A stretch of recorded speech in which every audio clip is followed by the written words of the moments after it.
Telangana assembly బీజేపీని విలన్ను చేసిన Congress BRS. అసెంబ్లీలో కృష్ణా ప్రాజెక్టుల అప్పగింతపై యుద్ధం జరిగింది. బీఆర్ఎస్ కాంగ్రెస్ హోరాహోరీ తలపడ్డాయి. ఎవరి వాదన వారు వినిపించారు.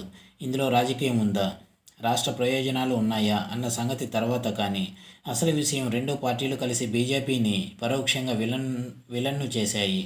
ఈ వ్యవహారంలో బీజేపీ ఆటలో అరటిపండులా మారింది. కృష్ణా రివర్ మేనేజ్మెంట్ బోర్డుకు ప్రాజెక్టులను అప్పగించిన వ్యవహారంపై అసెంబ్లీలో వాడివేడి చర్చ జరిగింది. ఈ చర్చ సారాంశం ఏమిటంటే కేంద్ర ప్రభుత్వమే ప్రాజెక్టులను బలవంతంగా తీసుకుంటూ తెలంగాణకు అన్యాయం చేస్తుందన్న సందేశం ఇవ్వడం. బీఆర్ఎస్ నేతలు అదే తరహా ప్రసంగాలు చేశారు.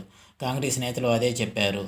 అయితే ఇక్కడ రాజకీయం ఏమిటంటే, వీరి ప్రసంగాల్లో ఎక్కడ కేంద్రాన్ని తప్పు పట్టలేదు, కానీ అసలు విలన్ కేంద్రమేనన్న సంకేతాలు గట్టిగా పంపారు. ఈ రాజకీయం చూసి ఎలా స్పందించాలో బీజేపీ నేతలకు అర్థం కాలేదు. బీఆర్ఎస్ ట్రాప్లో పడొద్దని కాంగ్రెస్కు విజ్ఞప్తి చేశారు తాత్కాలిక బీజేపీ ఎల్పీ నేత మహేశ్వర్ రెడ్డి. తాము ప్రాజెక్టులు అప్పగించబోమని తీర్మానం చేసింది కాంగ్రెస్. బీఆర్ఎస్ సమర్థించింది. మరి బీజేపీ ఎక్కడ? రెండు విధాలుగా ఇరుక్కుపోయింది బీజేపీ.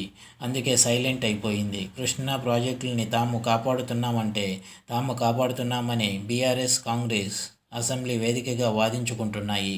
నిజానికి విభజన చట్టం పాస్ అయినప్పుడే కేంద్రం ఆధీనంలోకి ప్రాజెక్టులు వెళ్ళాయి. 10 ఏళ్లు బీఆర్ఎస్ అధికారంలో ఉంది. అప్పుడు కృష్ణా ప్రాజెక్టులపై కేఆర్ఎంబీ అజమాయిషీ మొదటి నుంచి ఉంది.